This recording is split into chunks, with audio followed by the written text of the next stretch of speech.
हरिओम। स्वागत है आप सभी का आज के इस व्याख्यान में। हम सभी लोग नैषधीय चरितम पढ़ रहे हैं क्रमशः, और उसमें अब तक हमने 48 श्लोक बढ़िया से पढ़ लिया है। 49वें श्लोक से शुरू करके कुछ विषयों को हम इस पाठ में पढ़ेंगे। प्रयास करेंगे कि 3-4 श्लोक पढ़ा जाए, बाकी भगवान की इच्छा, जितना भगवान हमसे बुलवा ले जाएंगे उतना पढ़ लिया जाएगा इस पाठ। तो पहला श्लोक आप सबके सामने दिखाई पड़ रहा होगा। अपनुवानस्य जनाय निजामधीरतामस्य कृतं मनोभुवा अबोधित जागर दुःख साक्षिणी निशा च शय्या च शशांक कोमला। शशांक कोमला निशा, शशांक कोमला शय्या च तज्जागर दुःखम अबोधि। यहां पर देखिएगा, एक तो वह अपनी अधीरता, दमयंती को देखने के बाद नल अधीर हो गया है। क्या हो गया है? अधीर हो गया, यानी उसका धैर्य समाप्त हो गया है। तो वह क्या अपनी अधीरता को सबको बता सकता है? क्या सबके सामने कह सकता है कि मैं ऐसे अधीर हो गया हूं? नहीं कह सकता ना। तो लोगों से वह छिपा रहा है, लोगों से वह अपहनुत कर रहा है। अपहनुत कर रहा है मतलब रोक रहा है, छिपा रहा है। क्या छिपा रहा है? निजाम अधीरताम। निजाम, अब समझिएगा, निजाम का मतलब ये अपनी अधीरताम, अपनी अधीरता को जनाय अपहनुवान, लोगों के लिए लोगों से छिपा रहा था। श्लाघ नुंग स्था शपाम वीप्स्यमानः, एक ऐसा सूत्र है, कारक प्रकरण में आप पढ़ेंगे। श्लाघ धातु का प्रयोग हो, नुंग धातु का प्रयोग हो, स्था धातु का प्रयोग हो और शप धातु का प्रयोग हो। इन 4 धातुओं के रूप का प्रयोग होने पर जिसको जनाना चाह रहे हैं या जिससे छिपाना चाह रहे हैं, मतलब जो हमारी बात को न जान पाए, ऐसे, या वो जो व्यक्ति बात जान जाए, गीप से मान जो है, वह संप्रदान हो जाता है। तो लोगों से वह अपनी बात छिपाना चाह रहा था, इसलिए लोग हो गए संप्रदान।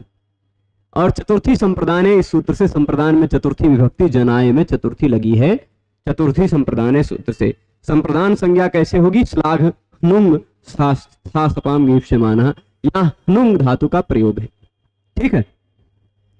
तो अपहनुवानस्य, वह अपहनुवान है। अपहनुवान है मतलब निवारण कर रहा है, छिपा रहा है, मतलब अपहनुत करना मतलब छिपाना या निषेध करना उसका, एक प्रकार से। तो अपने क्या कह रहा है? अपने अधीरता को, निजाम अधीरताम, अपने अधैर्य यानी धैर्य के अभाव को, क्योंकि कामदेव के बाण ने उसके धैर्य रूपी कंचुक को फाड़ दिया है। अभी धैर्य कंचुकम, धैर्य रूपी कंचुक को विदीर्ण कर लिया है, या धैर्य रूपी कवच को भिन्न कर दिया है, ऐसा भी कह सकते। कंचुक का कवच भी अर्थ रहते। तो धैर्य कंचुक समाप्त हो जाने के बाद उसका अब कैसे अधीर हो जाएगा ना? धैर्य तो समाप्त तो हो गया है, अधीर वह, पर वह अधीरता लोगों से छिपा रहा है। वह अधीरता लोगों से छिपा रहा है। लोग ऐसा न जान जाएं कि भाई कामदेव ने इसको अधीर कर रखा है, कामदेव ने इसको संतप्त कर रखा है, ऐसा कोई जान न पाए, है ना। तो जनाय निजाम अधीरताम अपहनुवानस्य अस्य नलस्य, जो अपहनुवान है यानी जो छिपा रहा है, ऐसे इस नल का, अच्छा, वह जो उसकी अधीरता है, वह अधीरता किसने की है? किसने की है अधीरता? मनोभुआ कृतम, है ना। मनोभू ने किया है ना, कामदेव जी ने किया है। कामदेव जी ने उसको अधीर कर दिया है कि नहीं? तो कामदेव के द्वारा की गई अधीरता को, अपनी अधीरता को लोगों से वह छिपाना चाह रहा है। ठीक। तो तत् जो वह छिपाना चाह रहा है उसको कोई जान गया। अबोधि मतलब जान गया, ज्ञान हो गया, कोई जान गया। कौन जान गया?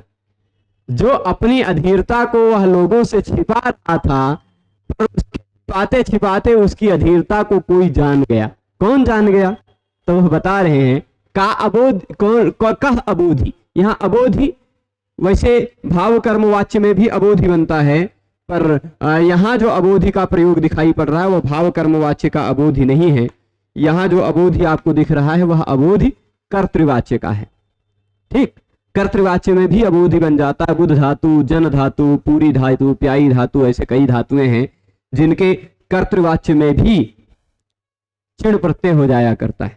तो ये कर्तृवाच्य का प्रयोग है बुध धातु का लुंग लकार में। ठीक है, तो अबोधि मतलब जान गया। कौन जान गया? तत्व जागर दुख, उसको जगना पड़ता था, अब उसको अधीरता हो गई है। जो व्यक्ति किसी के वियोग में है वह व्यक्ति रात में सो नहीं पाता है, आसानी से वह सो नहीं पाता है, तो जागरण कर रहा है वह रात में। रात में तो महाराज जब अपने बिस्तर पर जाएंगे तो किसकी औकात है कि उनके उस शयन कक्ष में पहुंच जाए? तो उनके उस शयन कक्ष में किसी का भी प्रवेश करना वर्जित रहता है, अंदर से भी बंद रहता है और बाहर तो द्वार पर द्वारपाल खड़ा भी रहता है। पहले देख लेंगे अंदर से कोई है तो नहीं, हाँ ठीक है कोई नहीं है, बस अंदर से भी बंद कर लिया गया और बाहर द्वारपाल खड़ा ही रहता सशस्त्र। तो इसलिए अब उसके अंदर रात में क्या बात चल रही है उसके मन में, यह कौन जान पाएगा भला? दिन में तो किसी तरह लोगों के सामने वो छिपा ले जाता था, पर उसको जो जागरण रूपी दुख सहना पड़ रहा था, उस जागर रूपी दुख की कोई साक्षिणी भी थी, कोई थी जो जान गई, कोई उसकी साक्षिणी थी। अब ऐसा मत समझिएगा कि उसकी कोई पत्नी जान गई, कोई पत्नी नहीं जानी उसकी। कौन जानी? निशा। निशा ने जान लिया, रात ने जान लिया। यानी वो लोगों से तो अपने हृदय की अधीरता को छिपा ले गया, उसका धैर्य रूपी कंचुक विदीर्ण हो गया है, यह लोगों से छिपा ले गया है ना, लोगों से छिपा ले गया। लेकिन निशा अबोधि, रात जान गई। ठीक, रात ने जान लिया। और किसने जान लिया? शय्याच अबोधि, शैया ने भी जान लिया। रात ने जाना और शैया ने जाना, खाली इन्हीं दोनों ने जाना कि यह राजा नल कितना अधीर है, इसका धैर्य रूपी कवच विदीर्ण हो गया है। ऐसा कौन जाना? केवल निशाच शैयाच। निशा क्यों जानी? क्योंकि वह जागता रहता था रात में, नींद बड़ी कठिनाई से आती थी, तो उसके जागने रूपी दुख की साक्षिणी कौन थी? रात थी। एक अलग ही प्रकार का हाव भाव होता है उसके जगने पर। निशा ने इसलिए जाना। और शैया क्यों जानी? क्योंकि शैया पर उलटता पलटता रहता है बित्था बेचारा, नींद आती नहीं थी, इसलिए शैया ने भी जान लिया। तो निशाच शैयाच। अच्छा, इन दोनों का एक एक विशेषण है, इन दोनों का एक विशेषण है जिसको कहा गया शशांक कोमला। निशाच शैयाच शशांक कोमला। यहां शशांक कोमला का दो तरह से अर्थ लेंगे। शशांक कोमला शब्द का दो अर्थ लेंगे। एक तो शशांक कहते हैं चंद्र को। शश किसको कहा गया है? खरगोश को शश कहा गया है। वह शश का अंक है जिसके ऊपर, शश यानी खरगोश का अंक यानी चिन्ह है जिसके ऊपर उसको शशांक यानी चंद्र को कहा गया। ठीक, मानते हैं भाई, कुछ लोग बकरी बांधा हुआ देखते हैं उसमें चंद्र में, कुछ लोग खरगोश देख लेते हैं, कुछ लोग कुछ मृग देख लेते हैं, कोनो दूसर जानवर देख लेते हैं, उसके ऊपर जो चित्र बना रहता है ना, उसके ऊपर जो चित्र बना रहता है वह वस्तुतः वह चंद्र के गोल का आकृति है। उसकी गोल की आकृति वह घूमते घूमते हो सकता है, कभी ऐसे आती है, कभी ऐसे आती है, कभी ऐसे आती है पृथ्वी के सामने पूर्णिमा के दिन, तो वह जो चिन्ह उस तरफ उस पर धब्बेदार दिखाई पड़ जाता है। जो वहां पर उबड़ खाबड़ जमीन है जहां सूर्य का प्रकाश बहुत ज्यादा नहीं जाता है, ऐसे थोड़ी ऊंची नीची जमीन वो दिख जाती है अलग अलग कलर की, अलग अलग डिजाइन की, तो उसी को कोई कुछ चिन्ह मान लेता है, कोई कुछ चिन्ह मान लेता है। पर अधिकांश लोग मृगांक, शशांक इत्यादि कहते हैं। शशांक क्यों? क्योंकि खरगोश का अंक यानी चिन्ह बना हुआ है। ठीक है, शश मतलब खरगोश, उस शश का अंक यानी चिन्ह बना होने के कारण उसको शशांक कहा गया। तो शशांक कोमला, शशांक कोमला निशा और शशांक कोमला शैया। निशा भी शशांक कोमला है, शैया भी शशांक कोमला है। कैसे? तो निशा चंद्र से युक्त होने के कारण अत्यंत कोमल है, और चंद्र से युक्त चांदनी वाली रात होती है वह और ज्यादा वियोग देने वाली होती है। ठीक, तो शशांक कोमला, शशांक के कारण, चंद्र के कारण जो कोमल हो चुकी है, शशांक से युक्त होने के कारण जो कोमल हो चुकी है, ऐसी रात्रि ने जाना। ठीक, और निशा का विशेषण हो गया, मतलब रात कोमल क्यों होती है? क्योंकि उसमें शशांक रहते हैं। अथवा शैया कैसे शशांक कोमला है? तो शश कहते हैं खरगोश। खरगोश को कभी किसी ने छुआ है, किसी ने स्पर्श किया है? अगर स्पर्श किया हो तो खरगोश की गोद, खरगोश के गोद जहां बाल होते हैं उसमें, उसको स्पर्श करके देखिए तो शश मतलब खरगोश, उसका अंक यानी गोद, खरगोश के गोद के समान कोमल शैया है, शशांक कोमला शैया। ठीक है, तो शशांक कोमला दोनों अर्थ समझ गए। शशांक यानी चंद्र से युक्त होने के कारण कोमला है निशा, और शशांक यानी खरगोश के अंक यानी गोद के समान कोमला है शैया। ठीक है, अब इन्होंने कैसे देख लेता हूं, कोई अर्थ मेरी बुद्धि से छूट तो नहीं रहा है, अगर कोई छूट रहा हो तो वो भी बता देते हैं।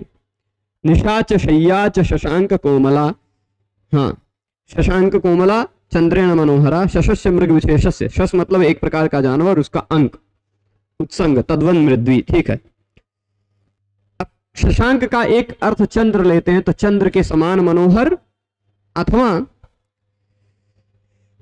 शशांक कोमला दूसरा हो ही गया। चांद्रीम रात्रिरत दुस्सहत्वा जागर दुख साक्षिणी सैया चात्मनि विलुंठनेन। रात्रि क्यों जानी? रात्रि क्यों जानी? क्योंकि चंद्र से युक्त होने के कारण, और दुख का सहन कर उसके दुख को देख रही है। और सैया क्यों? क्योंकि सैया देखती है कि हमारे ऊपर ही ये उलट पलट कर रहे हैं, नींद नहीं आ रही इनको। जो सोता है वो सो जाता है, सोते समय उसको उलट पलट बहुत ज्यादा नहीं होता है ना, पर जो जगता रहता है नींद नहीं आती, तो दिन भर का थकान रहती है, तो कभी पैर इधर पटकेगा, कभी हाथ उधर पटकेगा, तो वो सब विलुंठन तब होता है जब ज्यादा जगता रहे व्यक्ति। ठीक, तो रात्रि और शैया केवल इन्हीं दोनों ने जाना, रात्रि और शैया केवल इन्हीं दोनों ने ही जाना उसके दुख को, और कोई उसके दुख को नहीं जान पाया। ठीक है, उनके दोनों के, क्योंकि लोगों से छिपा रहा था तो छिपा ले गया, यह तात्पर्य आपको अभी तक पता चला। अब इसमें श्लाघ स्थासपान बता ही चुके हैं, एक दीप जन बुधप्यायी 3.161 नंबर सूत्र है, उस सूत्र से यहां पर क्या हो जाएगा, अबोधि में चिन्ह हो जाएगा, कर्तरी में, कर्तरी अर्थ में। ठीक है, और विशेष बात निशा, निशा शब्द में जो टाप प्रत्यय लगा है, मूलतः शब्द है क्या? मूलतः शब्द है निश, और उसके बाद, हाँ, उस निश के बाद लगेगा टाप तो बनेगा निशा। अब टाप कैसे लग गया? क्योंकि अजाद्यतः टाप ह्रस्व अकारांत शब्दों से टाप प्रत्यय लगाता है। ऐसे शब्दों के बाद ही टाप लगता है जिसके अंत में ह्रस्व अ हो, जैसे अज, अजा, बालक, बालिका, मूषक, मूषिका, मंद, मंदा, बाल, बाला, है ना।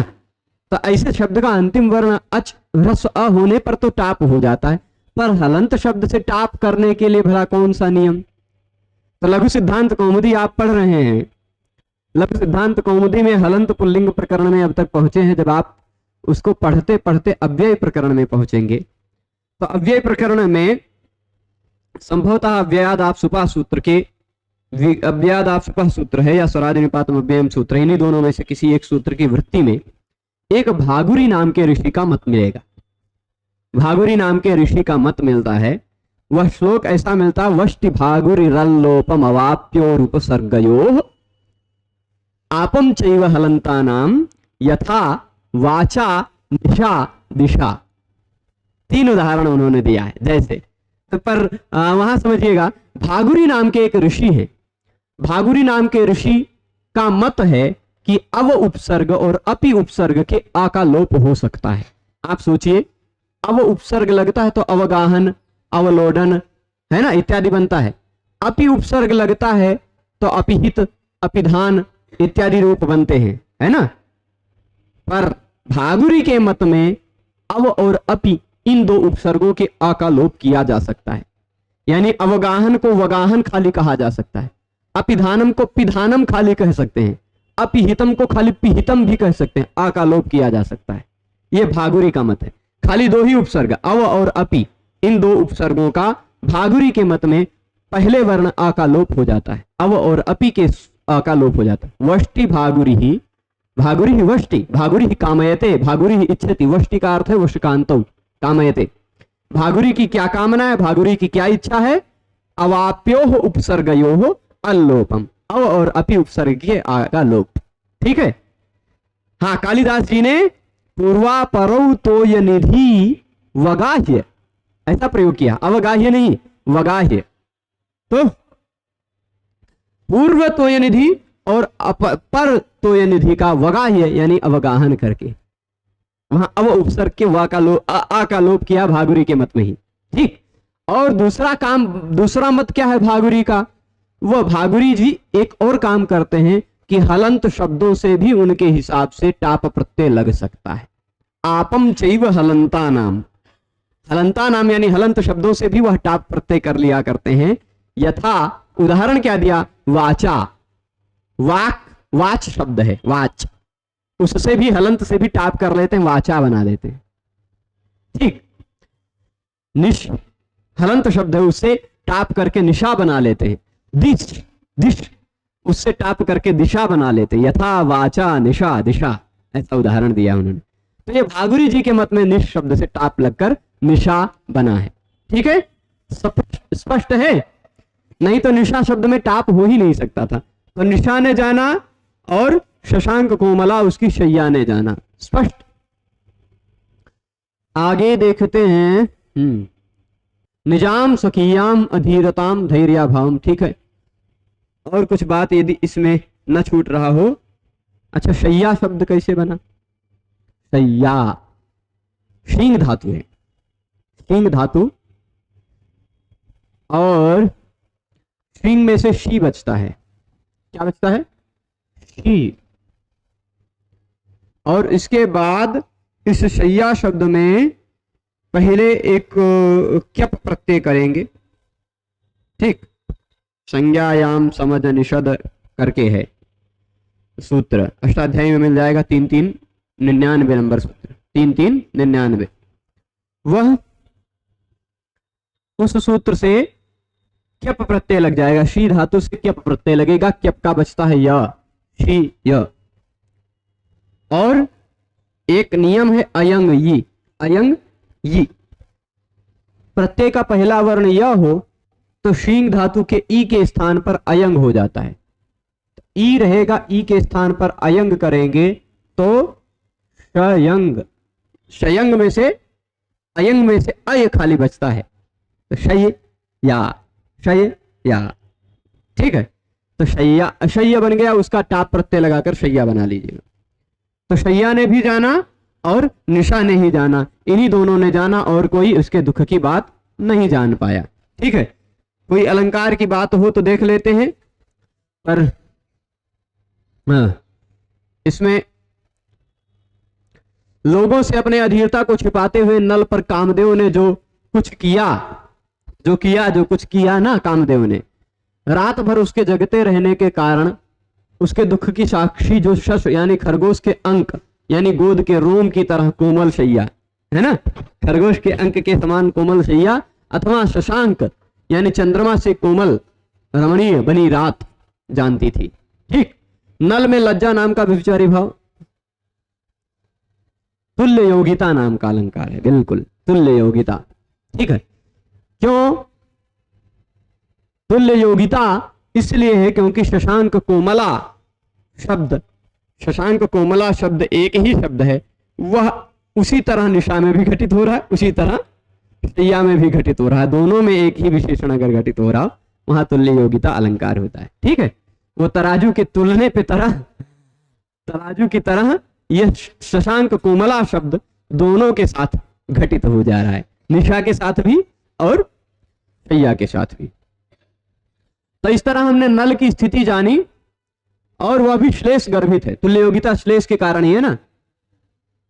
तुल्य योगिता अलंकार क्यों है? क्योंकि श्लेष के कारण। शशांक कोमला का दो तरह से अर्थ लेते हैं, इसलिए श्लेष। इस श्लोक को पढ़ेंगे। अगला श्लोक है ना, ये थोड़ा सा बहुत ज्यादा नहीं है इसमें विषय, इसमें थोड़ी सी ही विषय है, पर यह बहुत महत्वपूर्ण है UGC net, JRF, assistant professor इत्यादि की परीक्षाओं की दृष्टि से, क्योंकि इसमें अर्थांतरण न्यास अलंकार है और नैषधीय चरितम के पहले सर्ग के कुछ प्रमुख श्लोकों में से एक श्लोक है, प्रमुख सूक्तियों में से एक सूक्ति है इसमें। ठीक है, पढ़ते हैं इस श्लोक को। कौन सा है? हाँ, स्मरोपतप्तोऽपि भृशं न स प्रभुर् विदर्भराजं तनयामयाचत त्यजन्त्यशून् शर्म च मानिनो वरं त्यजन्ति न त्वेकमयाचित व्रतम। थोड़ा सा वसंत वंशस्थ छंद बड़ा विचित्र लगता है, इसका कोई राग खोजना पड़ेगा हमें, हम भुला जाते हैं इसको गाने का तरीका है। तो स्मरोपतप्तोऽपि भृशं न स प्रभुर् विदर्भराजं तनयामयाचत त्यजन्त्यशून् शर्म च। अशून शर्म है कि अशून शर्म है, दोनों तरह से प्रयोग कर सकते हैं। अशून शर्म कर दिया, ये थोड़ा सा तोड़ के लिख दिया, पर यहाँ नश्च सूत्र से नश्च से तुक आगम होगा। नहीं, शी तुक, नकारांत शब्द के बाद श हो तो तुक आगम हो जाता है, तुक के कारण फिर छोटी से ता को छ हो, च को छ हो जाएगा, श को छ हो जाएगा, है ना, और न के स्थान पर यहाँ हो जाएगा अशुई छर्म, अशुई छर्म और अशुई शर्म, ऐसा कई तरह से। और फिर उसके बाद हाँ, ये तीन तरह का अशुन शर्म, ये अशुई शर्म, ऐसा चार तरह का रूप बनाया जा सकता है। ठीक है, त्यजन्त्यशून शर्म च मानिनो वरम त्यजन्ति न त्वेकमयाचित व्रतम। तो त्यजन्ति मतलब छोड़ देते, त्यजन्ति का मतलब क्या है? छोड़ देते हैं। क्या छोड़ देते हैं? अशून, प्राणों को छोड़ देते हैं। शर्म च, और अपना शर्म, यानी वो शर्म वाला नहीं, शर्म नहीं आती है तुमको वो वाला शर्म नहीं। यहाँ वो जो लोग होते हैं ना, प्रभु लोग जो होते हैं, शर्म शब्द का कुछ दूसरा शर्म मतलब होता है न शर्म लेभे, शांति। शर्म यथा भवति तथा अशून अपि त्यजन्ति। शर्म का सुख अर्थ भी लेते हैं, शांति भी अर्थ लेते हैं, कोई दिक्कत नहीं। तो देखिएगा, स्मरोपतप्तोपि, कामदेव से उपतप्त थे कि नहीं वो? स्मर मतलब कामदेव, सीधे सीधे शब्द सा जल्दी जल्दी अर्थ बता देते हैं। स्मर यानी कामदेव से उपतप्त थे, संतप्त थे, कामदेव से बहुत ज्यादा पीड़ित थे कि नहीं? तो काम से पीड़ित होकर भी यहां अपि मतलब भी, कामदेव से पीड़ित होते हुए भी सह प्रभु, वह राजा नल, ठीक है, कामदेव से पीड़ित होते हुए भी वो राजा नल ने, अच्छा कामदेव से कैसे पीड़ित थे? भृशम, अत्यधिक पीड़ित थे। ठीक है, कामदेव से भृशम स्मरोपतप्तोपि मतलब अतिशय, भृशम का मतलब अत्यधिक, अतिशय, स्मरोपतप्तो, भृशम स्मरोपतप्तः मतलब अत्यधिक कामदेव से पीड़ित थे, वह अत्यधिक पीड़ित थे। ठीक है, फिर भी अत्यधिक पीड़ा का वह अनुभव कर रहे थे, फिर भी उन्होंने विदर्भराजम, विदर्भराजम मतलब विदर्भ देश के जो राजा थे भीम, उन राजा भीम से, विदर्भराजम यानी राजा भीम से क्या? तनयाम, उनकी बेटी को, न अयाचत, नहीं मांगा। ठीक, कामदेव से अत्यधिक पीड़ित थे, लेकिन फिर भी उन्होंने विदर्भ राज से उनकी बेटी का हाथ नहीं मांगा। ये पूरी धरती के राजा थे। विदर्भ राज तो खाली एक विदर्भ देश के राजा थे, यानी इन्हीं के अंडर में थे। ये कह देते तो कैसे वो मना कर सकते थे? एक तो ये भी बात है कि वो मना भी नहीं कर सकते थे, और दूसरी यह भी बात है कि दमयंती के अनुकूल नल जैसा वर मिल पाना संभव ही नहीं था, है कि नहीं? तो इसलिए वह कामदेव से अत्यधिक पीड़ित होते हुए भी न सब प्रभु, वह उस प्रभु ने, उस राजा नल ने, प्रभु का अर्थ प्रभवती प्रभु, समर्थ, प्रभु का अर्थ समर्थ। तो कामदेव से अत्यधिक पीड़ित होते हुए भी उन प्रभु ने, उन राजा नल ने विदर्भ राजम तनयाम न अयाचत, उनसे विदर्भ राज से उनकी बिटिया नहीं मांगी। ठीक, पहली लाइन का शब्द अर्थ समझ गए होंगे कि स्मर यानी कामदेव से उपतप्त होते हुए भी उन राजा नल ने, उन प्रभु ने, उन समर्थ ने, क्योंकि इतने समर्थ थे वह, समर्थ होते हुए भी नहीं मांगा। मांगने में का तो सामर्थ्य था ही, समर्थ होते हुए भी उन्होंने, अत्यधिक पीड़ित थे कामदेव से, फिर भी न विदर्भ राजम तनयाम अयाचत, विदर्भ राज से तनया का मांग नहीं किया। अच्छा, विदर्भ राजम और तनयाम दो कर्म दिखाई पड़ रहा है, क्योंकि याच धातु का प्रयोग है। दो, याच, पच, दंड, रुधि, प्रच, ची, ब्रू, शास, जी, मत, मुश और नी, हरि, कृष, वाह, इन 16 धातुओं के प्रयोग में अकथितम च सूत्र से जो अपादान इत्यादि होते हैं, उनको अपादान इत्यादि के रूप में न बोला जाए तो कर्म के रूप में बोला जा सकता है। अकथितम च सूत्र से विदर्भ राजम में अकथितम च सूत्र से कर्म संज्ञा हुई है। और तनया, देखिएगा यहां समझाता हूं। सह मतलब कौन? सह नलह, न अयाचत, नहीं मांगा, नल ने नहीं मांगा। अब नल की याचना रूपी क्रिया यदि होती, नल की यदि याचना रूपी क्रिया होती तो उस क्रिया के द्वारा ईप्सिततम कौन था? दमयंती। दमयंती का सूचक कौन सा शब्द यहां है? तनया, है ना? तो तनया दमयंती को, यह मुख्य कर्म हो गया, कर्तुरीप्सिततम कर्म से मुख्य कर्म तनया है। और किससे मांगा? किससे मांगना? जिससे मांगना होता है वह अपादान होता है। यद्यपि महाभाष्यकार में नहीं याचना देवापायो भवति, याचितः सन यदा ददाति तदानीम अपायः भवति। खाली मांग लेने मात्र से अपाय नहीं हो जाता, मांग लेने मात्र से ही अपाय नहीं हो जाता। मांग लेने के बाद जब दिया जाता है तब अपाय होता है। जैसे मुझसे किसी ने मांग लिया, है ना, तो मुझसे केवल किसी के मांग लेने मात्र से ही अपाय हो गया, यानी वियोग हो गया, ऐसा तो हम नहीं कह सकते ना। मतलब जैसे ये लेखनी मांग ली तो लेखनी मुझसे अलग हो गई, ऐसा मांग लेने मात्र से थोड़े ना हो। मांग लेने के बाद जब मैं दूंगा तब तो अपाय हुआ मेरे पास। तो पर फिर भी बौद्धिक अपाय मानते हुए, क्योंकि मांग लेते ही वह ये सोच रहा है कि वह वस्तु उससे अलग हो जाएगी, इसलिए बौद्धिक अपाय को मानते हुए वहां पर अपादान माना जाता है। तो ये विदर्भ राज है अपादान, पर अपादान के रूप में अविवक्षित है, अकथित है, इसलिए अकथितम च सूत्र से इसकी कर्म संज्ञा हो जाएगी। ठीक है, तो विदर्भ राज से उनकी तनया को न स अयाचत, उन प्रभु ने नहीं मांगा, नहीं मांगा, न अयाचत। अयाचत जो है वह प्रयोग, वह लंग लकार का प्रथम पुरुष का एक वचन है। ठीक, भूतकाल का प्रयोग है। तो उन्होंने नहीं मांगा, ये बात हो गई। क्यों नहीं मांगा? पहली बात का समर्थन करने के लिए दूसरी लाइन आ रही। पहले लाइन में नल की स्थिति का वर्णन है, दूसरे लाइन में सभी मानी लोगों की स्थिति का वर्णन है। ठीक, मानी यानी जो स्वाभिमान वाले लोग होते हैं, जो अपने आप को मानते हैं, ऐसे लोग, स्वाभिमानी लोग मर जाते हैं लेकिन फिर भी अपना व्रत नहीं छोड़ते। ठीक, तो वही बात कह रहे हैं। पर पहली लाइन में केवल नल की स्थिति का वर्णन, विशेष व्यक्ति की स्थिति का वर्णन, दूसरी लाइन में सामान्य बात, विशेष बात का सामान्य बात के द्वारा समर्थन है। इसलिए यहां पर अर्थांतरन्यास अलंकार होता है।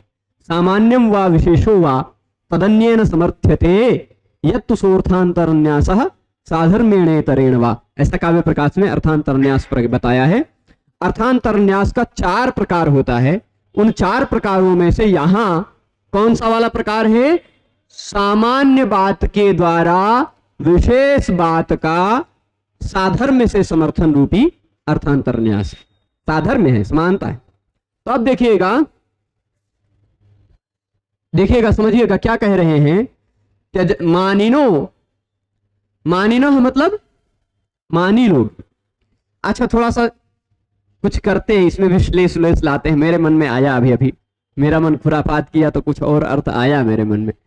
मानिनो वरम में थोड़ा एंगा पदांता दति से ऐसे कर सकते हैं ना, मानिनो वरम। अवग्रह लगाना तो कोई जरूरत होता नहीं, तो मानिनो वरम और मानिनो अवरम दोनों का संधि विच्छेद करेंगे तो भी मानिनो वरम ही रहेगा। मानिनः वरम भी रहेगा तो भी मानिनो वरम, मानिनः अवरम रहेगा तो भी मानिनो वरम। ठीक है, तो अभी आया ऐसा, तो वो भी देखेंगे, कोनो अर्थ निकालेंगे अभी। तो यहां देखेगा त्यजंती, छोड़ देते हैं। क्या छोड़ देते हैं? असून, प्राणों को। असु कहते हैं प्राण को। असून त्यजंती यानी प्राणों को छोड़ देते हैं। कौन? मानिना, मानी लोग, स्वाभिमानी लोग प्राणों को छोड़ देते हैं, और शर्म च, सुख को भी छोड़ देते हैं। ठीक, क्यों? अच्छा, असून और शर्म च ये कैसा है? वरम है। वर का मतलब होता है जो कम। वर शब्द पुल्लिंग में प्रयोग हुआ है अगर, तो उसका मतलब होता है श्रेष्ठ। वरह श्रेष्ठः, है ना? धीमताम वरह वरिष्ठः, वर शब्द से ही वरिष्ठ, इष्टन प्रत्यय लगकर वरिष्ठ बनता।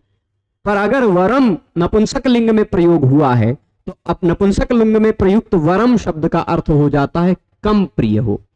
जो कम प्रिय हो उसको वर कहा जाता है। ठीक, मतलब है प्रिय तो है पर वरम, है ना?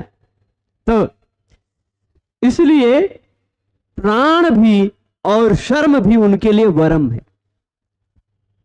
ठीक, मतलब कम प्रिय है पर नहीं छोड़ते हैं। न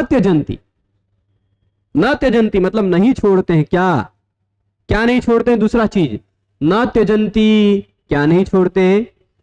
एकम, न तु त्यजंती नहीं छोड़ते हैं। क्या नहीं छोड़ते? एकम, एकमात्र। अयाचित व्रतम, अयाचित व्रत होता है कुछ लोगों के मन में। कुछ लोग अपने मन में एक ऐसा व्रत लेकर चलते हैं कि हमें दुनिया में किसी से कुछ नहीं मांगना है, जो हमारे लिए होगा वह भगवान हमें देंगे, जो हमारे लिए नहीं होगा वह नहीं देंगे, हम किसी से क्यों मांगे। ऐसा किसी के मन में अयाचित व्रत होता है। ठीक, तो किसी भी स्थिति में रह लेंगे पर भाई किसी से कुछ मांगेंगे नहीं। कोई स्वेच्छा से, प्रेम से, स्नेह से लाके दे तो ले लेंगे, पर किसी से कुछ मांगेंगे नहीं। तो त्यजंती नहीं छोड़ते हैं। क्या नहीं छोड़ते हैं? अब फिर से समझिएगा, मैं बता रहा हूं। कामदेव से अत्यधिक उपतप्त होते हुए भी उन प्रभु ने, उन समर्थ राजा नल ने विदर्भ राज से उनकी बिटिया नहीं मांगी। क्यों नहीं मांगी? क्योंकि मानी लोग जो होते हैं, अपने आप को मानते हैं, जो लोग आत्ममानी होते हैं, जो स्वाभिमानी लोग होते हैं, वह असून और शर्म च त्यजंती, प्राण और सुख दोनों छोड़ देते हैं, क्योंकि ये दोनों उनके लिए वर हैं, कम प्रिय हैं। पर उनके लिए उनका अयाचित व्रत कम प्रिय नहीं हुआ, अत्यधिक प्रिय है। ठीक, अब वरम शब्द का ही दूसरे तरह से अर्थ लेना चाहें, अवरम कर देंगे तो वर हो गया अशु और शर्म। अवर क्या हो जाएगा? है ना, अविद्यमानम वरम यस्मात् सह। मतलब यह क्या? अवर शब्द का दूसरे तरह से अर्थ कुछ दिया है इन्होंने। अवर, हाँ, न विद्यते वरम श्रेष्ठम यस्मात्, जिससे वर और कुछ दूसरा है ये नहीं, उसको अवर कहा जा सकता है। वैसे अवर काव्य में अवर शब्द का भी 2 अर्थ है। अवर शब्द का भी अधम और अवर शब्द का सबसे उत्तम, ऐसा दोनों अर्थ लिया जा सकता है ना। अवर शब्द का यदि न वरम इति अवरम ऐसा श्रेष्ठ अर्थ लेते हैं नहीं तत्पुरुष समास, तो वहां जो अधम कोटि का अर्थ लिया जाएगा अवर का। पर न विद्यते वरः श्रेष्ठः यस्मात् तत् अवरम, जिससे श्रेष्ठ और कुछ है ये नहीं, उसको भी अवर कहा जा सकता है। बहुव्रीहि समास मान लेंगे, नहीं बहुव्रीहि समास लेंगे तो अन्य पद का अर्थ प्रधान हो जाएगा, ठीक है, तो वह उसका अर्थ पूरा बदल ही जाएगा। तो वो अवर है क्या, उनका अयाचित व्रत, उसको न त्यजंती, अवरम अयाचित व्रतम न त्यजंती। अथवा अवर शब्द का अधम कोटि वाला ही अर्थ ले लीजिए तो उनका अशु और उनका प्राण अवर है, ठीक, उनके अशु और उनके प्राण और उनका सुख, ये दोनों अवर है, ये दोनों उनके लिए श्रेष्ठ नहीं है, पर वो छोड़ सकते हैं, पर अयाचित व्रत नहीं छोड़ सकते। अयाचित व्रत वो नहीं छोड़ते हैं। यहां पर ऐसा अर्थांतर न्यास अलंकार है, कुछ और विशेष बात हो। हाँ, विदर्भ राजम ये क्यों बना, विदर्भ राजानम क्यों नहीं बना? विदर्भ से राजा विदर्भ राजा शब्द बन जाता है, और विदर्भ राजा विदर्भ राजो विदर्भ राजा ऐसा शब्द बनेगा।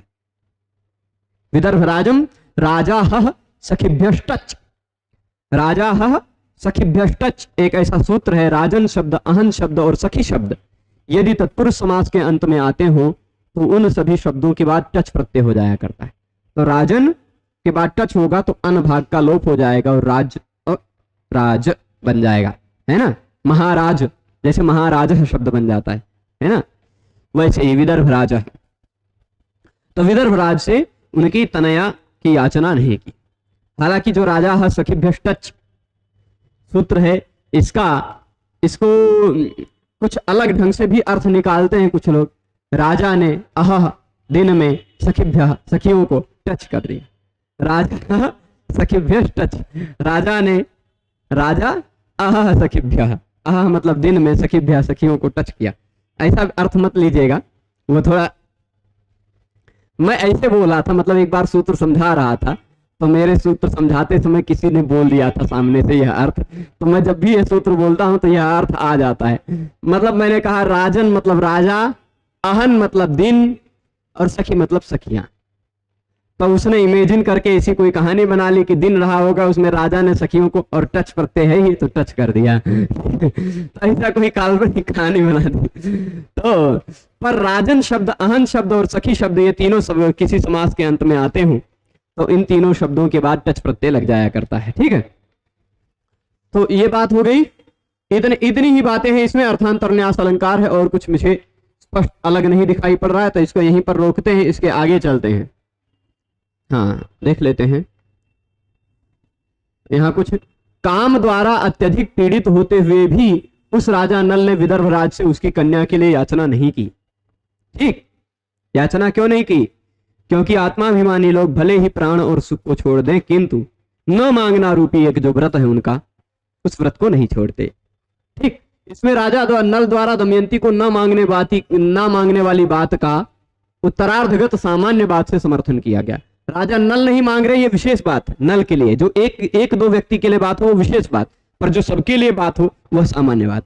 तो बाद वाली जो बात हो सामान्य बात के द्वारा समर्थन है, इसलिए अर्थांतर न्यास अलंकार है। हाँ, ये एक दोष दिखा रहे हैं, ये दोष मेरे मन से छूट रहा था।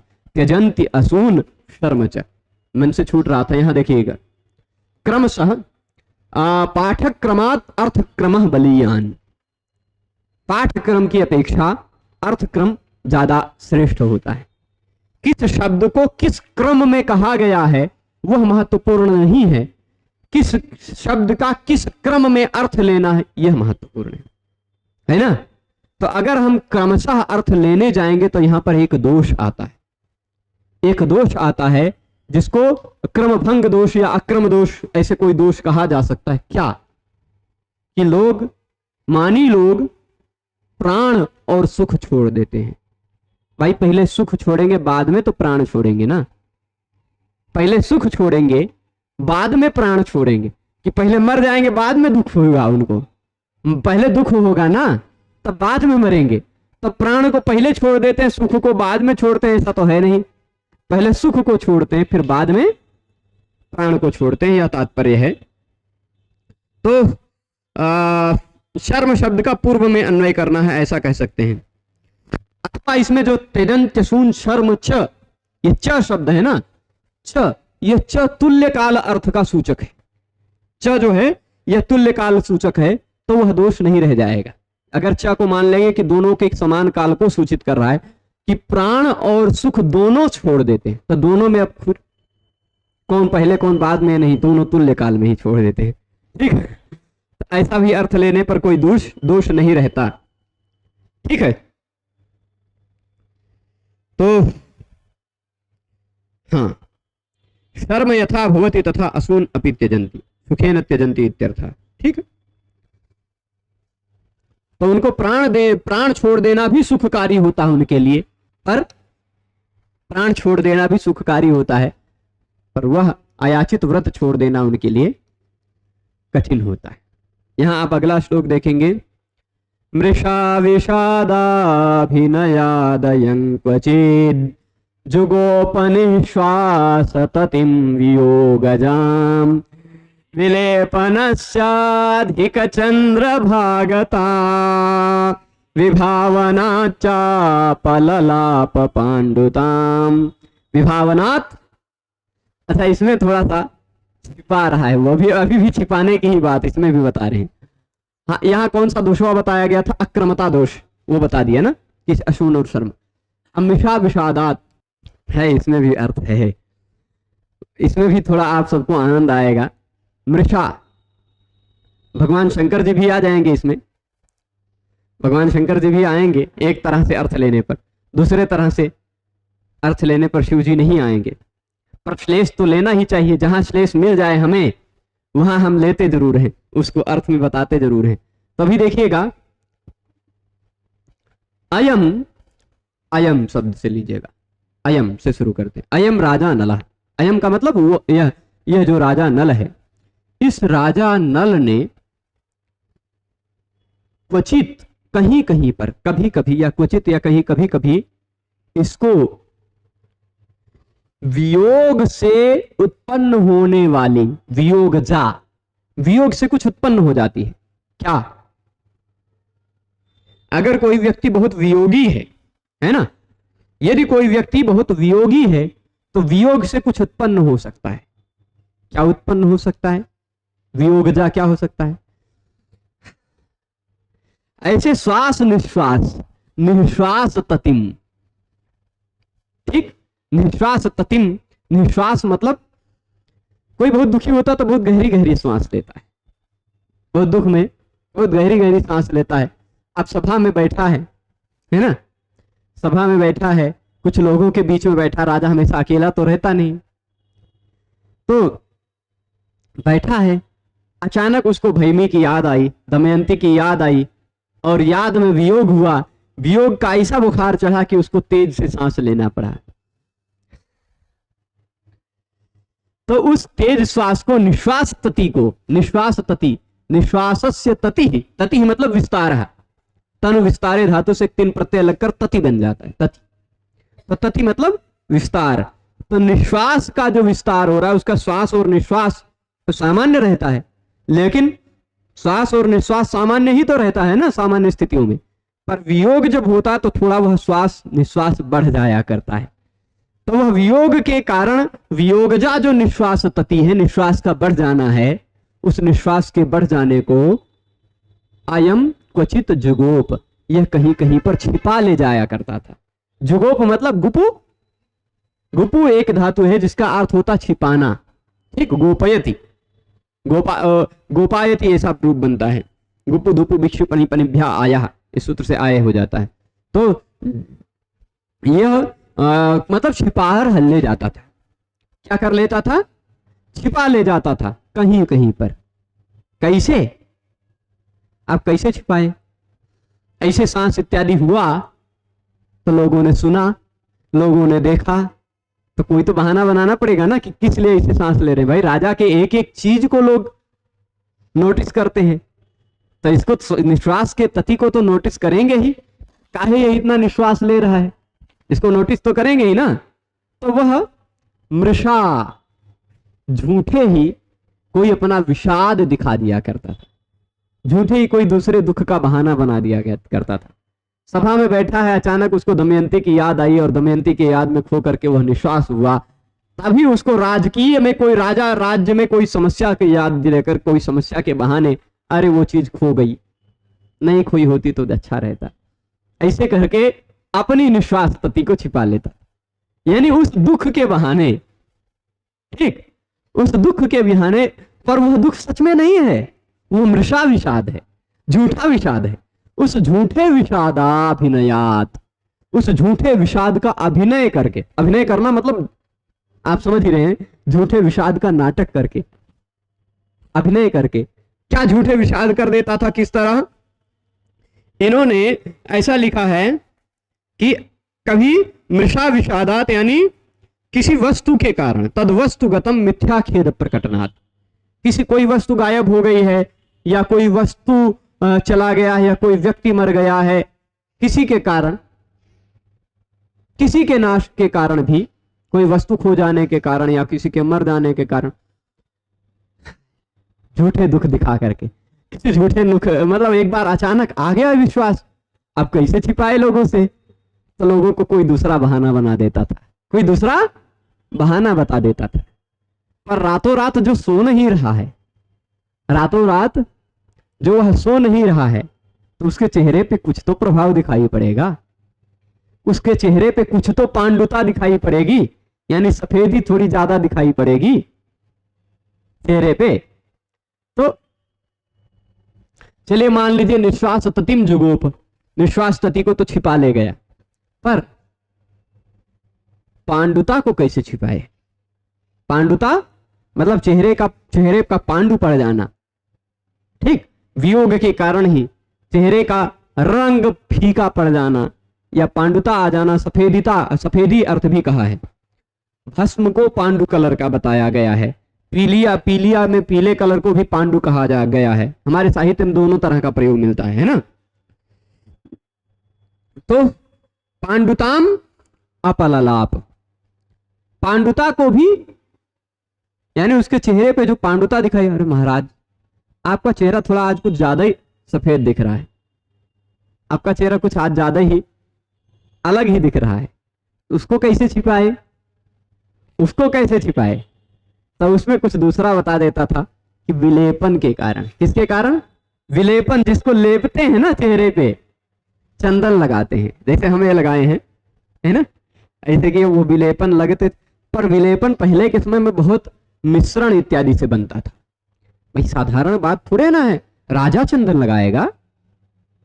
तो आजकल तो लोग सामान्य, जैसे हम जैसे लोग भी बड़े बढ़िया बढ़िया लगाते हैं, तो राजा है वो चंदन लगाएगा। कंस ने तो उसको कुब्जा को रखा था चंदन में घिसने के लिए, है ना। तो वैसे ही ये राजा अगर कोई चंदन लगा रहा है तो वह चंदन साधारण नहीं होता, उसमें कपूर भी मिला दिया करते थे। क्या मिला देते थे?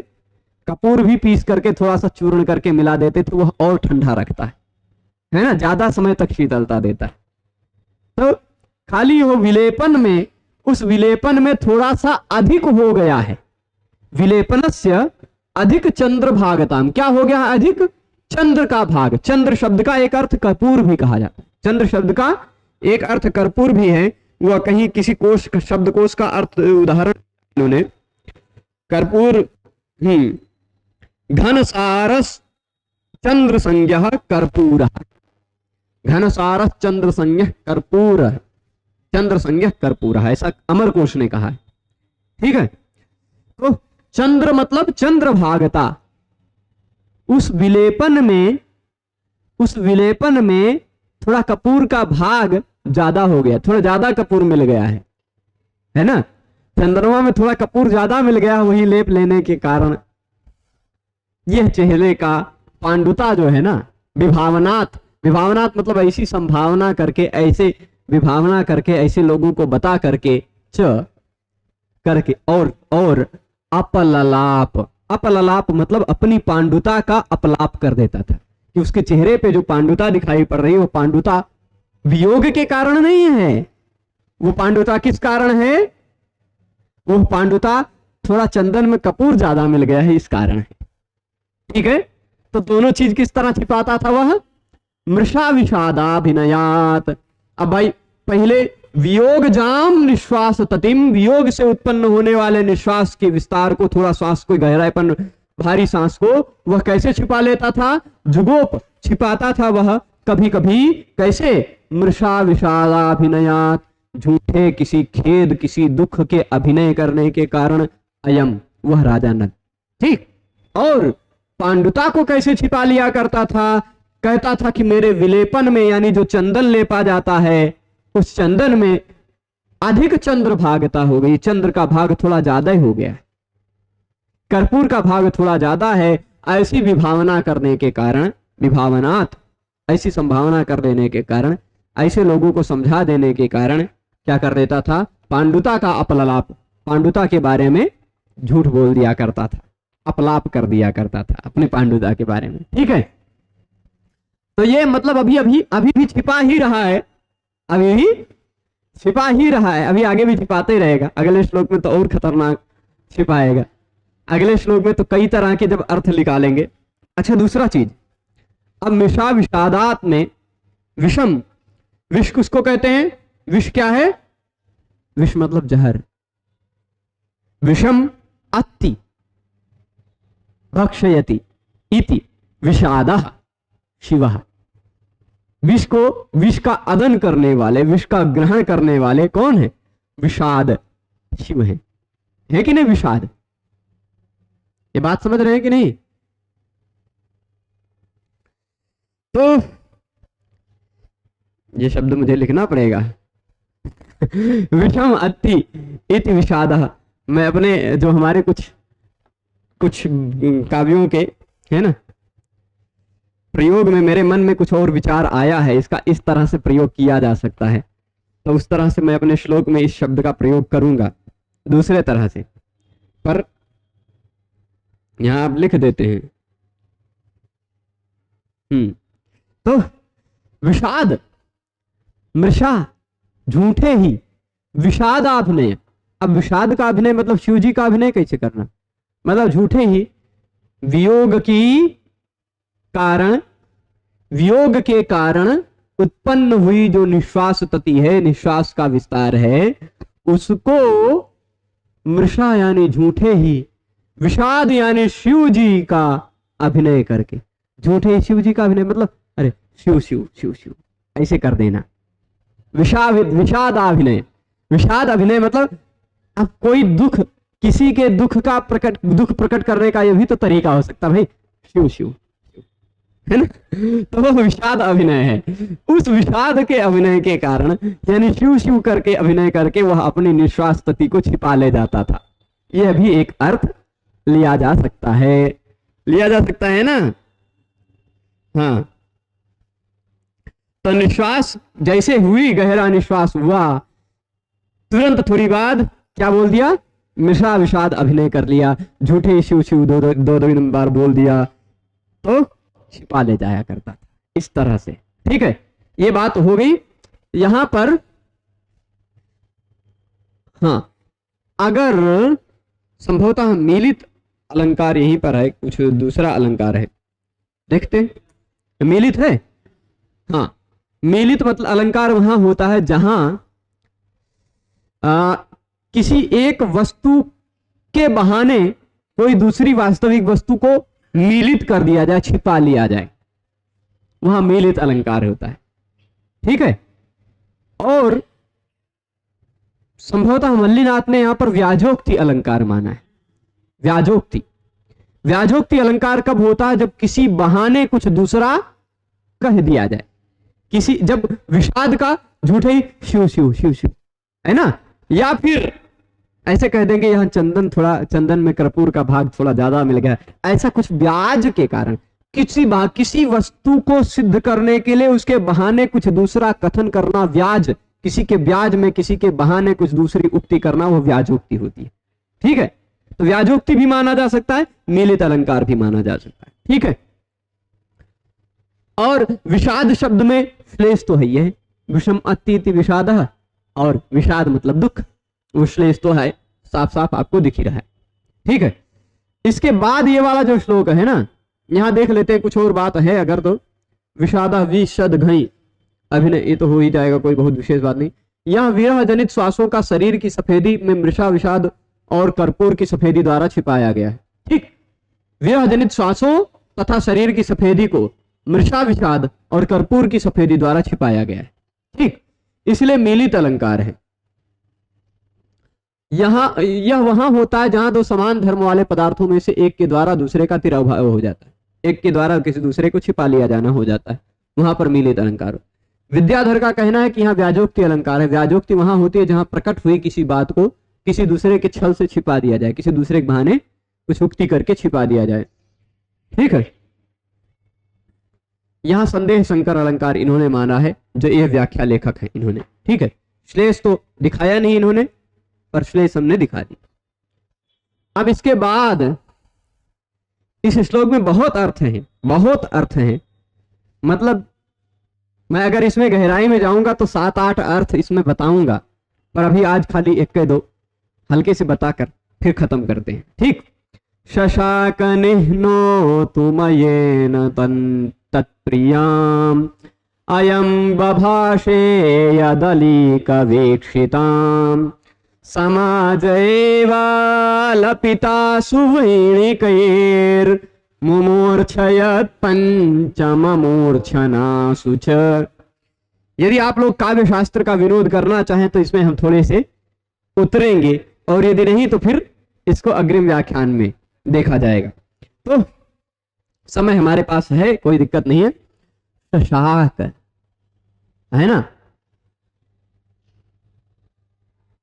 अयेन, अय शब्द का देखिए, अयेन का अर्थ होता है भाग्येन। अयेन का मतलब भाग्येन, भाग्य के कारण। किसके कारण? भाग्य के कारण। निह्नोतुम शशाक, छिपा सका, भाग्य के कारण छिपा सका। क्या छिपा सका? तत्प्रियाम अयम यत अलीक वीक्षिताम बभाषे। तत्प्रियाम, अब क्या होता है कि दमयंती के बारे में ही सोचता रहता है। कोई व्यक्ति किसी के बारे में ज्यादा सोचे, उसी के चक्कर में रात रात जगे, तो उसकी बौद्धिक स्थिति कभी कभी ऐसी आ जाती है कि वह जगते हुए भी उसको देख ले जाता है। ऐसा लगता है कि सामने वह आदमी खड़ा है ना। तो नल की वह स्थिति पहुंच गई है। उस स्थिति में पहुंचने के बाद अब अचानक अलीक अवस्था में, मतलब झूठे झूठ में उसने वीक्षिता कर लिया, देख लिया। अलीक वीक्षिताम, झूठे देख ली गई, सच में नहीं। अलीक रूप में, झूठे रूप में, कभी सामने से तो मिलन हुआ नहीं, पर उसी के बारे में ज्यादा सोचते सोचते वो सामने दिख गई। और सामने दिख गई तो उसी के बारे में ज्यादा सोच रहा है, तो उसी के बारे में बोलेगा, कुछ बोल जाएगा। ओए दमयंती, ओए भैवी, ए भैवी, ऐसा कुछ बोल जाएगा, है ना। कुछ ऐसे अचानक जो वह अलीक वीक्षिताम यत अयम बभाषे। अलीक वीक्षिता मतलब झूठे ही देख ली गई, सच्चाई में नहीं, अवास्तविक रूप में जो देख ली गई है दमयंती। सोचते सोचते विचार में जो आ गई है, दृष्टिपथ में आ गई है, विचार रूपी दृष्टि में, उसको देख लेने के बाद, ये थोड़ी सी बहुत गहराई में गए हैं इसमें, अर्थ में बहुत सोचा है इन्होंने, मुझे लगता है। तो देखिएगा, तो अयम यद बभाषे, यह उसको देखते ही कुछ इसके मुंह से फिसल गया, कुछ निकल गया। क्या निकल गया? कुछ निकल गया होगा, कुछ भी निकल गया होगा, हे भैमी, या अभी जो निकला होगा उसको इस श्लोक में शब्दशः भी वो भी कहा गया है, पर दूसरे तरह से अर्थ देखते हुए बताएंगे। अभी सामान्य रूप से अयेन का मतलब भाग्येन, यहां समझिएगा फिर से शब्दशः, यहां अलीक वीक्षिताम तत्प्रियाम है कि नहीं। अलीक वीक्षिताम मतलब झूठे ही देख ली गई, झूठे ही देख ली गई अपनी प्रिया को। अयम यद बभाषे, यह राजा नल जो बोल गया। अयम, यह राजा नल जो बोल गया यद बभाषे तात, वह प्रिया को, तत्प्रिया मतलब यत अयम बभाषे तत् आयेन निहनो तुम शशाक, तब बड़े भाग्य से उसको छिपा ले गया, बड़े भाग्य से छिपा ले गया। ठीक है।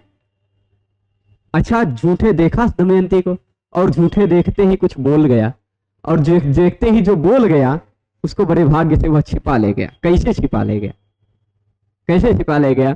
तो उसको देखते हैं। हाँ, किसी तरह छिपाया। क्यों? कहां बोल गया था वह? समाज एवं, समाज में ही बोल गया था, लोगों के बीच में ही बोल गया था, राज्यसभा में ही बोल गया था। ऐसी उसकी स्थिति हो गई कि समाज एवं, समाज में ही वो बोल गया। लेकिन कैसे छिपा ले गया, कैसे छिपा ले गया?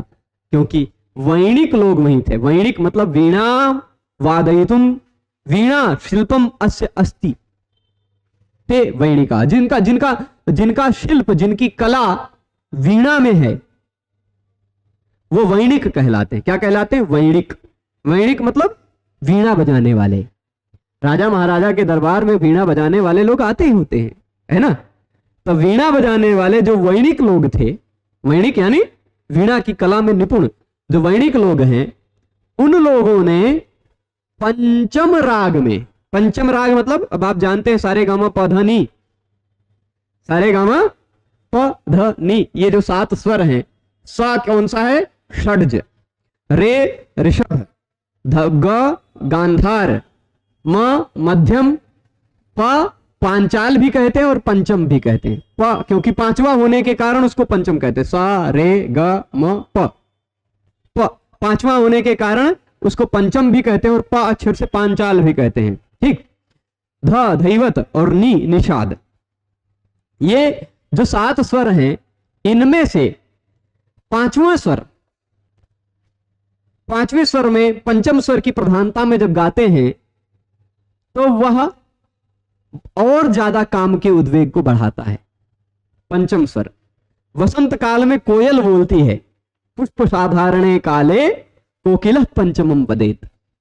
कोकिल, देखिए मोर की जो ध्वनि होती है वो सा ध्वनि के बराबर होती है, षड्ज मयूर की ध्वनि, और चातक की ध्वनि होती है, चातक नाम के पक्षी की जो ध्वनि होती है वह रे ध्वनि के समान होती है। ऋषभ, षड्जम वदेन मयूरो ही चातको ऋषभम वदेत।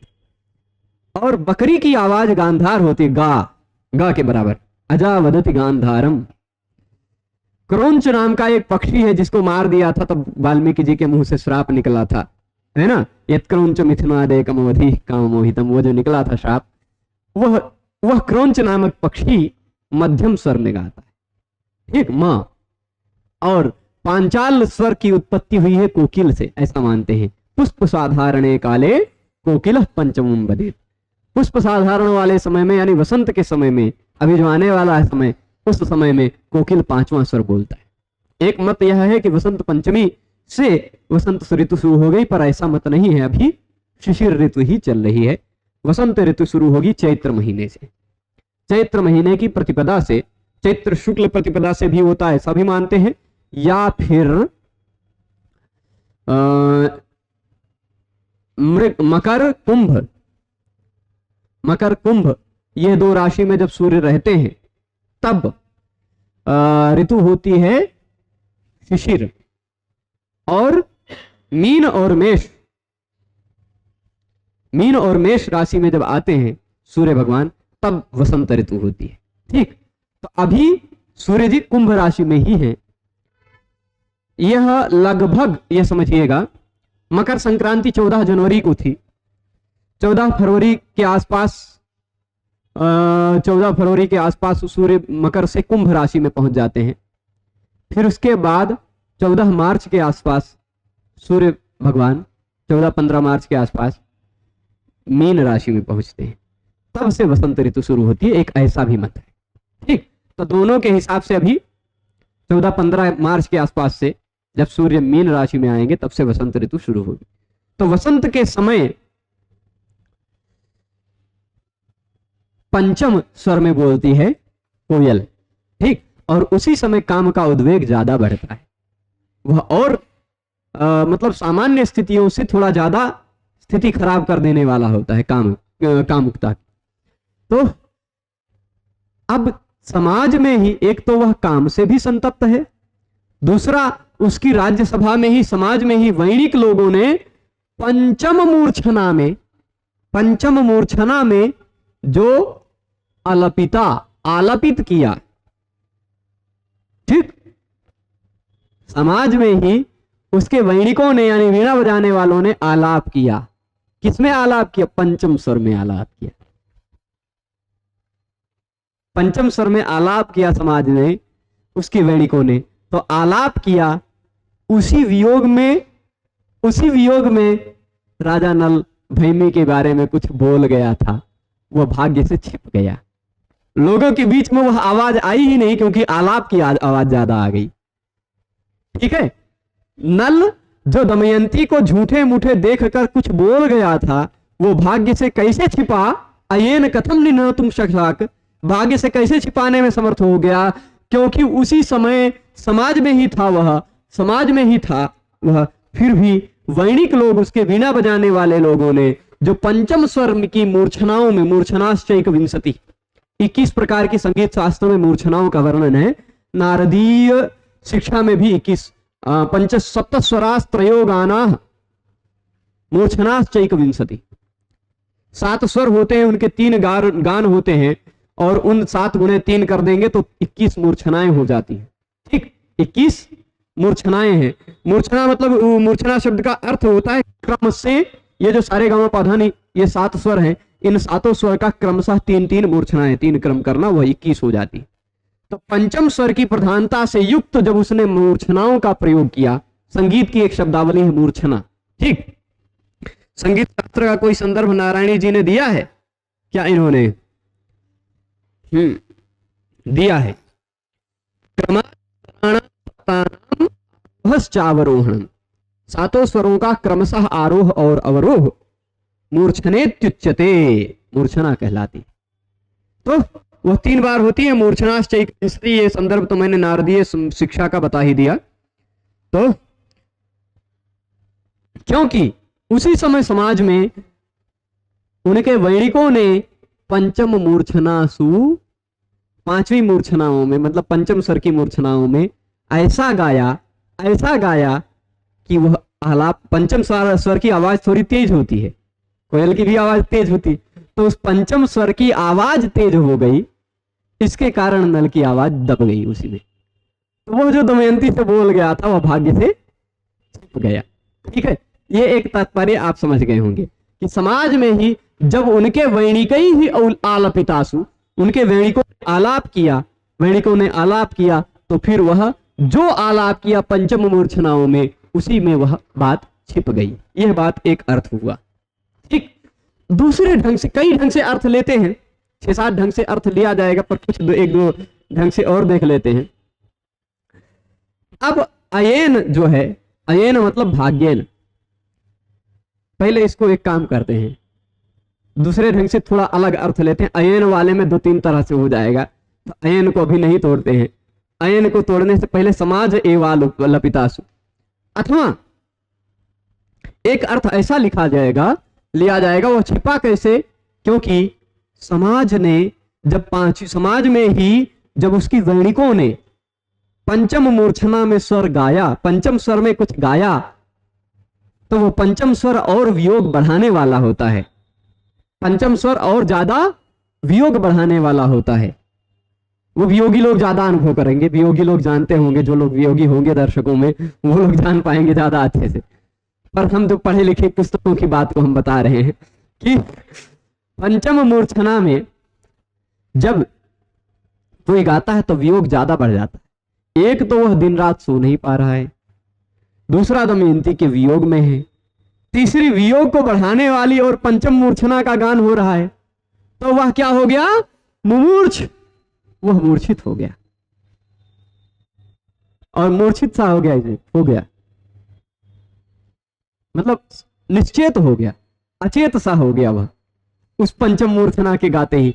इसीलिए भाग्य से उसकी वो छिप गई बात। मतलब उसको दिखी दमयंती, दमयंती से कुछ बोला, लेकिन उसकी आलाप में वो बोली हुई आवाज छिप गई और वह मूर्छित हो गया, अचेत हो गया। ठीक, इसलिए भी छिप गई उसकी बात। अथवा दूसरे ढंग से कैसे छिपी, दूसरे ढंग से देखिए तो समाज एवं मूर्छ, जब पंचम मूर्छना का स्वर गाया गया तो पूरा समाज ही मूर्छित हो गया। आसपास का जो पूरा समाज था उस पंचम मूर्छना के गाने पर पूरा मूर्छित हो गया, पूरा समाज ही निश्चेतन हो गया, उस संगीत के ताल में इतना खो गया कि जब पूरा समाज मूर्छित हो गया तो नल चाहे चिल्लाए चाहे दमयंती को अपने पास बैठा ले, उससे क्या पता चलने वाला है समाज को, है कि नहीं। संगीत के स्वर में ऐसा खोया हुआ है। तो समाज एवं मूर्छ समाज एवं पंचम मूर्छनासु आलपितासु, पंचम मूर्छनासु आलपितासु, पंचम स्वर की प्रधानता से युक्त मूर्छनाओं का संगीत के एक विशेष प्रकार की कोटियों का प्रयोग करने पर, आलाप करने पर समाज एवं मुमूर्छ, समाज ही मूर्छित हो गया। अथवा अयम मुमूर्छ, कहां है अयम मुमूर्छ, दोनों तरह से अयम के साथ मुमूर्छ, वह मूर्छित हो गया या समाज मूर्छित हो गया, दोनों में से कौनों मूर्छित हो गए, तो दो तरह से अर्थ हो गया इसका इस तरह। तो वह या तो वह मूर्छित हो गया इसलिए कि छिपा ले गया, या तो समाज ही मूर्छित हो गया इसलिए वह छिपा ले गया, या तो उस आलाप के कारण आवाज में दब गई, इस कारण से छिपा ले गया, ऐसा हो गया। ठीक है, अब आगे देखिएगा, नीनो तुम आये न शशाक, अये, अये एक विषाद में सूचक शब्द है, अये आए, इस तरह का एक शब्द है अये, संस्कृत में है ना। तो अये अयम नलः, अयम का मतलब यह राजा नल, निह्नोतुम न शशाक, दुख की बात प्रकट कर रहा है, दुख से, यह राजा नल उसको छिपा नहीं पाया, न शशाक। ठीक है, अब अभी तक शक रहा था, अब दूसरे ढंग से अर्थ ले लेते हैं। तो अये न शशाक, अच्छा अये न शशाक में भी दो ढंग से अर्थ लिया जाएगा। अये एक, दो नहीं चार ढंग से लिया जाएगा, पर पहले दो ही बताते हैं। ठीक, तो अये न शशाक एक ऐसा हो गया, हाय वो छिपा नहीं पाया, अभी तक छिपा रहा था, अब हाय वो न निह्नो तुम शशाक, नहीं छिपा सका, नहीं छिपा सका। कैसे नहीं छिपा सका, क्या नहीं छिपा सका, अयम अलीक वीक्षिताम प्रियाम यत बभाषे तत् न निह्नो तुम शशाक, उसको नहीं छिपा सका। तो अब समझिएगा, फिर से शब्द सा अर्थ बोलते हैं। अयम यह राजा नल झूठी में ही देख ली हुई अपनी प्रिया को, अपनी अलीक वीक्षिताम प्रियाम, अलीक में झूठे ही देख ली गई प्रिया को, यत बभाषे जो बोला, तत् निह्नोतुम उसको छिपाने में, अये हाय न शशाक नहीं छिपा सका, नहीं छिपा सका। ठीक, एक बात ये हो गई इस तरह से। अथवा अये न शशाक, काकू, काकू होते ही मतलब बोलने का ढंग थोड़ा बदल दिया जाए तो न भी हाँ के रूप में बदल जाएगा, है ना। आप क्या लगता है मैं नहीं पढ़ाऊंगा, मतलब मैं अवश्य पढ़ाऊंगा। तो अये न शशाक मतलब वो छिपा ही ले गया, सच में छिपा ले गया, ऐसा भी अर्थ उस तरह से अये न को तोड़ करके काकू बोल करके उस तरह से भी अर्थ लिया जा सकता है। ठीक है, तो यत अलीक वीक्षिताम अयम, और कुछ बात है, यद्वा, यद्वा कह के नारायण तो बहुत बढ़िया बढ़िया अर्थ लेते हैं। तो वीणा वादन कुशलैहि पंचम रागस्य मूर्छनासु आलपितासु, पांचवें राग की मूर्छना का आलाप जब किया, पुनः पुनः गान किया, तो समाज एवं सभायाम एवं यन्मूर्छ, सभा में ही वह मूर्छित हो गया राजा नल, अथवा समाज एवं मूर्छ। अब देखिए समाजः एव भी समाज एव बन जाएगा और समाजे एव भी समाज एव बन जाएगा। तो सब जब राजा नल मूर्छित हुआ तो समाजे एव वाला अर्थ लिया जाएगा, और जब समाज ही मूर्छित हुआ तो समाजः एव मुमूर्छ ऐसा अर्थ लिया जाएगा। ऐसे जगह पर शब्द प्रयोग किया है कि दोनों शब्द छिपे हुए हैं। यहाँ विभक्ति का श्लेष है, विभक्ति का श्लेष है। यहाँ प्रथमा विभक्ति भी उसी में छिपी हुई है और सप्तमी विभक्ति भी उसी में छिपी हुई है ना। तो समाज एवालपितासु वैणिकैः मूर्छयत पंचम मूर्छनासु च। और कुछ कह रहे हैं ये, यद वा वैणिकैः पंचम मूर्छनासु गातुम प्रारब्धासु समाज एव सभा एवं मूर्छ। ये तो बता दिया हूं, सभा ही मूर्छित हो गया। ये नलकृत भैवी नामक आकरणीयम समाज एवं मूर्छा। अच्छा, अब दूसरा अये न शशाक की जगह अये न अये। अब राजा नल जो झूठे झूठे देखा था दमयंती को, तो उसको देखते ही क्या बोला, अये दमयंती, ऐसे बोलने वाला था। अये संबोधन वाला अये आ गया। ठीक, क्या अलीक वीक्षिताम, झूठे देखी हुई अपनी प्रिया को, अयम यह राजा नल, क्या यत अये बभाषे, जो अये बोल गया, अये भैमी ऐसा कुछ बोल गया, अये संबोधन वाला है ना। तो जो अये ऐसा बोल गया, किसको, तत्प्रिया को, अपनी प्रिया को, है ना, तो वह न शशाक, उसको छिपा नहीं सका, ऐसा अर्थ लिया जाए, या वह छिपा नहीं सका ऐसा भी अर्थ लिया जा सकता है। ठीक, तो दो तरह से आये वाले में भी और दो तरह से अर्थ लिया जा सकता है। और सभा ही मूर्छित हो गई, या तो वह स्वयं मूर्छित हो गया, अये बोलते ही मूर्छित हो गया। तो ऐसे कई ढंग से तोड़ तोड़ के अर्थ निकालते रहिए आप। तो अब और दूसरा चीज, हाँ, अये एक शब्द है, ई शब्द है ना। यह वहां पर है, संभवतः नैषधीय चरितम में भी कहीं प्रयोग है कि नल चंपू प्रयोग है। नल चंपू में एक समयमति, तो मुझे याद आ रहा है, नकुलीन समयमति सर्वथा सुरभसंबद्धम काव्योनाभिनंदति।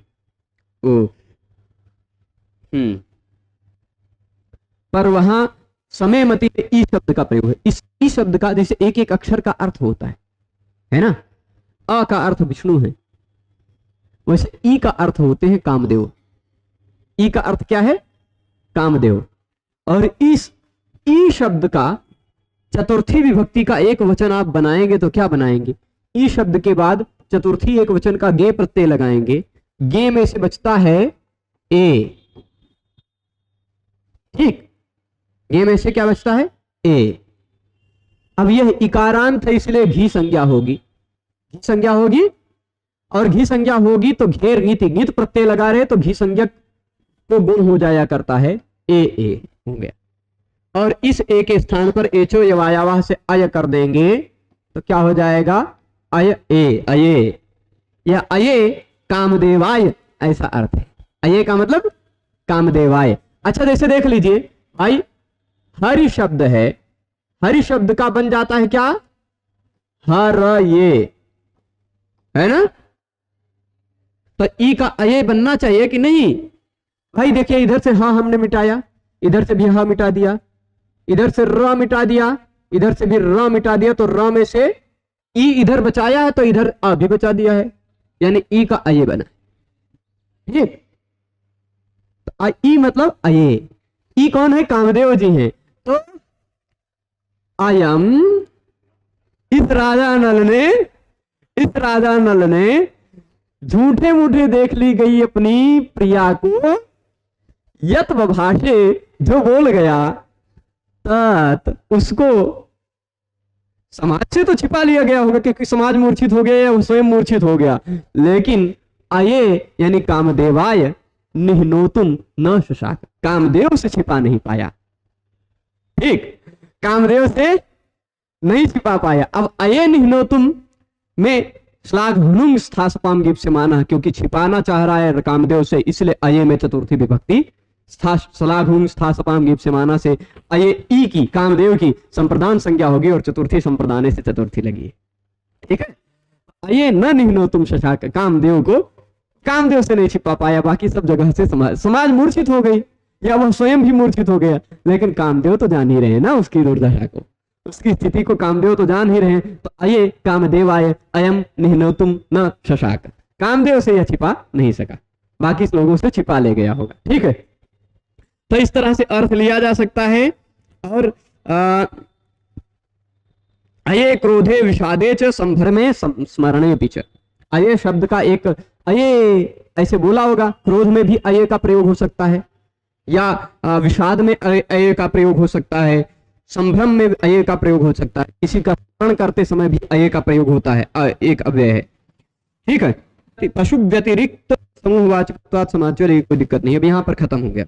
ठीक है, इतने सारे अर्थों को हमने देखा इस श्लोक को, इसको भी यही समाप्त कर दिए हैं। कुछ अलंकार इत्यादि हो तो बता देते हैं, फिर इस पाठ को खत्म करेंगे, क्योंकि 3-3, 4-4 श्लोक नहीं पढ़ेंगे तो ये 145 श्लोक जल्दी खत्म नहीं होंगे, इसलिए थोड़ा आज खींचे हैं इसको। तो नल ने अयम नलः अलीक वीक्षिताम प्रियाम बभाषे यच्च वैणिके ही पंचम मूर्छनासु आलपितासु समाज एवं मुमूर्छ तत् अयेन निह्नेतुम शशाक, तो वह सौभाग्य से छिपा सका, ऐसा अर्थ लेते हैं।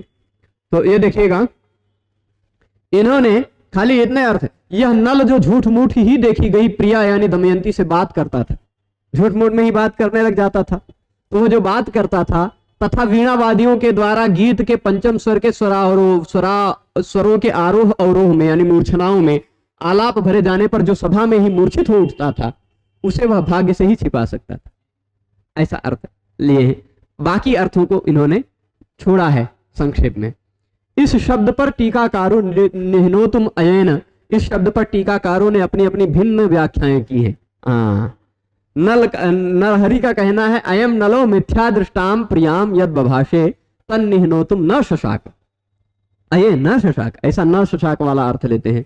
अये इति विषादे, हाय ये विषाद अर्थ में, हाय नहीं छिपा पाया, है ना, ऐसा ये किसका मत है? नरहरि का मत है। अच्छा, पंचमस्य मूर्छनासु पंचम मूर्छनासु यन मुमूर्छ तत् अयेन दैवेन कथंचित निह्नोतुम शशाक, और जब मूर्छित हो गया वह सभा में, वह किसी तरह से सौभाग्य से छिपा ले गया, क्योंकि भाई गाना का बहुत बढ़िया चल रहा था, उसी में मूर्छित हो गया, ऐसा तात्पर्य। ठीक, तो राग मूर्छना जनित सुखानुभव पारवश्य व्याजेन निह्नुतवान इति। चांडू पंडित, ये कौन पंडित है भाई, नया नाम पढ़ रहे हैं, चांडू पंडित जी। चांडू पंडित जी की व्याख्या इस प्रकार है कि अयम नलः अलीकेन भ्रांत्या वीक्षिताम प्रियाम अये इति संबोध्य यद बभाषे, अये ऐसा बोल करके जो बोला है, तत्सभा मध्य निह्नोतुम न शशाक। ठीक, और जो पंचम राग की मूर्छना में आलाप किया गया उसको तो छिपा ही ले गया, मूर्छित हो गया वो, उसको छिपा ले गया, पर ये नहीं छिपा गया। और तत्प्रत्यक्षे उत्तरम किमपि न शक्यते कर्तुम, नारायण एक ही और ही विकल्प लेके आते, नारायण मतलब जिनकी व्याख्या के अनुसार हम देख रहे हैं नारायण की व्याख्या में, तो यद्वा यत् किंचित बभाषे तत् अये कामाय निह्नोतुम न शशाक, अये मतलब कामाय कामदेवाय न निह्नोतुम शशाक समाजाय तु अपलपितुम समर्थो भूत यतः समाज एवं मुमूर्छ, क्योंकि समाज ही मूर्छित हो गया था इसलिए छिपा ले गया। तो इह कामः तस्मै इह कामे पुरुषोक्तौ च, ई का मतलब ई शब्द का प्रयोग दो ढंग से होता है, एक तो काम के अर्थ में, एक तो कठोर उक्ति में, परुष उक्ति में। ई जो है कठोर उक्ति का भी अर्थ ई होता है। ठीक है, ऐसा विश्वकोश में कहा गया है। यहां देखिएगा, यहाँ कवि ने वियोग की लज्जा, त्याग, प्रलाप, उन्माद और मूर्छा की अवस्थाएं बताई हैं। मूर्छ और मूर्छ में यमक अलंकार है, मुमूर्छ यत् पंचम मूर्छनास, मूर्छ दो बार आया है, वहां दोनों बार मूर्छ निरर्थक होने के कारण यमक अलंकार है। स्पष्ट है, श्लेष तो है ही, जहां अनेक अर्थ निकलते हैं वहां श्लेष है ही। इस तरह से यह श्लोक पढ़ लिया। अब इसके बाद अब उसको लज्जित होते रहिए, है ना, निर्लज्ज बन जाएगा, अपत्रप हो जाएगा। वह जो अपत्रपा निर्लज्ज हो जाएगा, वह भूपति अपत्रपता को प्राप्त हो जाएगा। वह श्लोक को कल कल नहीं, प्रतिपदा को, प्रतिपदा के दिन पढ़ेंगे। आज इस व्याख्यान को ही रोकते हैं। सभी लोग जुड़े रहे उसके लिए बहुत बहुत धन्यवाद। नमो नमः।